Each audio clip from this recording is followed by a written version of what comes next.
Алия, сен бүгін спорт залға барасың ба? Білмеймін. Мен ауырып қалдым. А, бармайтын сияқтымын. Бірінші және екінші аудионыз дұрыс. Жақсы. Ат қою дословно поставить имя. Да? Қою это поставить. Ну, смысловой перевод назвать. Теперь у вас вопрос, почему қойған? У прошедшего времени есть три вида. Первое это обычное прошедшее время, второе это давно прошедшее время и третье это переходное прошедшее время. Вы два вида прошедшего времени уже знаете. Первый это бардым, кельдым, да, самое простое.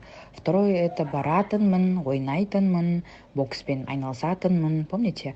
Раньше я чем-то занимался, а сейчас уже нет. И третий вид, мы его пока не проходили, это давнее прошедшее время. Используем это время в том случае, если мы говорим о прошедших фактах, например. Вот назвали его в честь кого-то. Или Абай Құнанбаев родился вот в какое-то время. Например, Абай Құнанбаев 1898 жылы дүниеге келген. Не дүниеге келді, а дүниеге келген, потому что это было очень давно раньше. Или же Мухтар Әуезов Абай жылы романын жазған. Ну, как факт, да? Это, как бы это было раньше. Не то чтобы раньше, это вот в то время вот было, произошло и все. Динара, қайырлы кеш.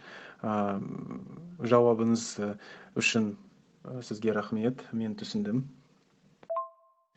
Мен бірінші тапсырмаларыңызға өте қызықты фактылары Леонардо Ди Каприоның білдім.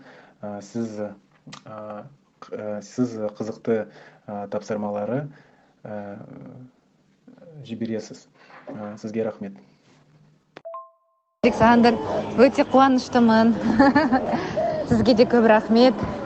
Маған да бұл тапсырмалар ұнайды. Және сізге де ұнағанына өте қуаныштымын. Жаңа сөздер: құрмет, честь, құрсақ, живот, утроба.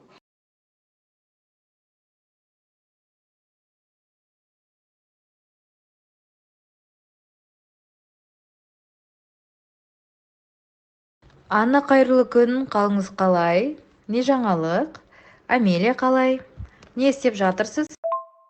Динара, сәлеметсіз. Мен сізді мерекесімен құттықтағым келеді.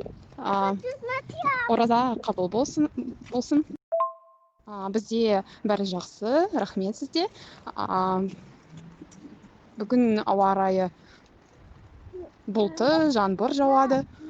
Біз Амелиямен дүкенге шықтық.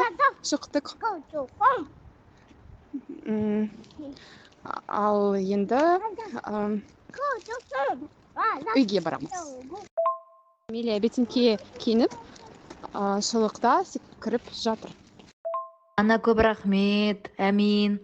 Жарайды, жақсы. Амелияға сәлем айтыңыз. Амелияның бетінен сүйіңіз. Мен үйдемін. Бізде Алматыда ауа райы өте ыстық. Біз сізге жаңбырды жібереміз. Үйге отырғанда ыстық ауа райы жақсы емес. Жарайды, жіберіңіз. Жақсы емес. Біздің үйде кондиционер жоқ, вентилятор жоқ. Сол үшін үй кішкене салқын. Сол үшін дымқыл үй жинау жасау керек. Влажная уборка. Солай, мен қазір бауырсақ пісірейін деп жатырмын.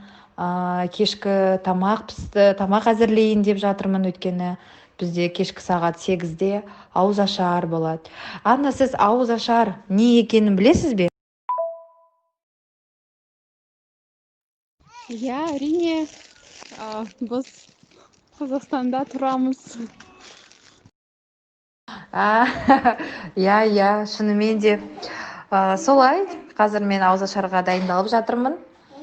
Сіз бүгін маған үй тапсырмасын жібермедіңіз, сосын мен сізге хабарластым. Сұрайын дедім, не болып қалды Аннаға? Неге ол үй тапсырмасын маған жібермей жатыр?